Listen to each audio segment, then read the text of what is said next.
Fast forward to today, and he's using cutting-edge technology to show us the microscopic world, with the same childlike wonder he had 70 years ago. This isn't fiction. This is Sir David Attenborough, and he might just hold the secret to something we're all desperately searching for: how to stay curious, engaged, and endlessly fascinated with life, no matter how old we get. Welcome back to the channel. Today we're diving deep into what makes David Attenborough not just a legendary broadcaster, but a masterclass in lifelong learning and insatiable curiosity. Because here's the thing: in a world where we're constantly distracted, where algorithms feed us the same content over and over, where many people lose their spark as they age, Attenborough has spent nearly a century getting more curious, not less. And the lessons from his life aren't just about nature documentaries. They're about how to live a richer, more engaged, more meaningful life. So what's his secret? Let's start with something Attenborough said that completely changed how I think about curiosity. The question is, are we happy to suppose that our grandchildren may never be able to see an elephant except in a picture book? Notice what he's doing here. He's not just observing nature, he's connecting it to something bigger, something personal, something that matters. And that's the first secret. Curiosity isn't passive. It's active, emotional, and deeply connected to what we care about. Most of us think curiosity is just about asking questions. But Attenborough shows us it's about asking questions that matter to you personally. When he was a young boy growing up in Leicester, England, he wasn't just collecting fossils because it was a hobby. He was collecting them because he was genuinely puzzled by something profound. How did these ancient creatures live? What was their world like? That sense of personal investment, that emotional connection to the question, is what transforms casual interest into lifelong passion. Here's where it gets interesting. Attenborough has spent his entire career in essentially the same field, nature and wildlife. Yet he's never been bored. How is that possible? The answer lies in what psychologists call productive curiosity. Instead of flitting from topic to topic like so many of us do, scrolling endlessly through content, Attenborough goes deep.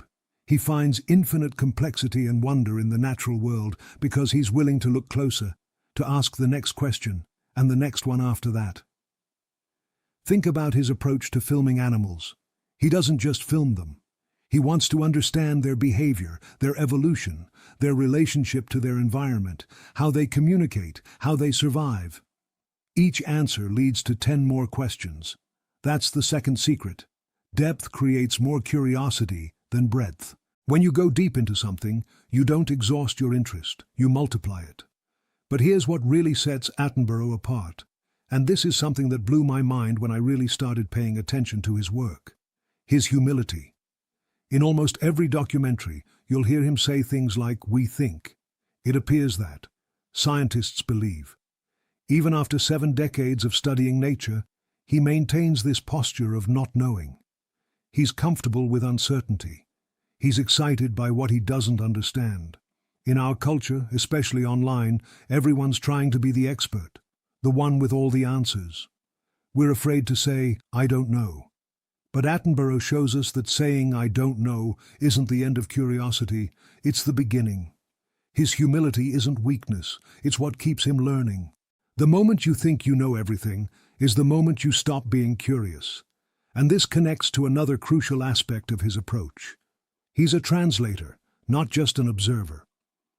Attenborough understood early in his career that his role wasn't just to learn about nature for himself, it was to help others see what he sees, to feel what he feels. This is the third secret. Sharing what you learn amplifies your curiosity. When you're learning to teach others, you engage with material differently. You ask better questions. You notice gaps in your understanding. You become a better learner.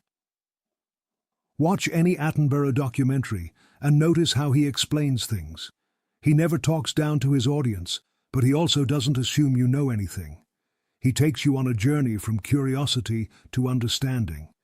And in doing that, he deepens his own understanding. Teaching and learning aren't separate activities. They're two sides of the same coin. Now let's talk about something that's absolutely critical to Attenborough's success, but rarely discussed: his willingness to embrace discomfort. This is a man who has been charged by elephants, bitten by snakes, attacked by birds, and spent countless nights in miserable conditions. But discomfort isn't just physical for him. It's intellectual and emotional too. He's made documentaries about climate change knowing he'd face criticism. He's changed his mind publicly about various issues as new evidence emerged. He's admitted mistakes. He's confronted uncomfortable truths about humanity's impact on the planet. This is the fourth secret. Real curiosity requires courage. It requires being willing to be uncomfortable, to have your beliefs challenged, to go places physically and mentally that might be difficult. Most of us avoid discomfort. We stay in our echo chambers. We stick to what we know. We don't challenge ourselves. But growth lives on the other side of comfort. Attenborough's curiosity has staying power because he's willing to be uncomfortable in pursuit of understanding. Here's another fascinating aspect of his approach. His sense of wonder hasn't diminished with knowledge. This might seem contradictory. Shouldn't knowing more about something make it less magical? But for Attenborough, the opposite is true. The more he learns, the more amazed he becomes. He describes this perfectly when talking about evolution. Understanding how life evolved over millions of years doesn't make a butterfly less beautiful. It makes it more extraordinary. This is the fifth secret. Knowledge doesn't kill wonder. It enhances it. But only if you approach learning with the right mindset. If you're learning to check boxes, to prove how smart you are, to win arguments, then yeah, knowledge can make you cynical and closed off. But if you're learning because you're genuinely in awe of the complexity and beauty of existence, then every new piece of knowledge opens up vistas of even more wonder. Let's talk about consistency, because this is huge. Attenborough didn't become who he is through sporadic bursts of interest. He's been showing up consistently for over 70 years. He's made over 100 documentaries. He's traveled to every continent multiple times. This isn't about talent or genius. It's about showing up day after day, year after year, decade after decade. The sixth secret is this: curiosity isn't a feeling you wait for. It's a practice you cultivate. Attenborough has routines. He reads constantly. He consults with scientists. He reviews footage. He prepares meticulously for every shoot. His curiosity looks effortless on screen, but it's built on a foundation of disciplined, consistent practice. Now here's something that's particularly relevant in our digital age: Attenborough's relationship with technology. He's not a Luddite. He's embraced every technological advancement that helps him see more, understand more, share more. From the first color television broadcasts to 3D filming to virtual reality, he's always been eager to use new tools. But notice what he uses technology for: to enhance observation, to reveal what we couldn't see before, to bring us closer to nature. The seventh secret: be tool agnostic. Use whatever helps you learn and understand, but never let the tools become the point. Technology should expand your curiosity, not replace it.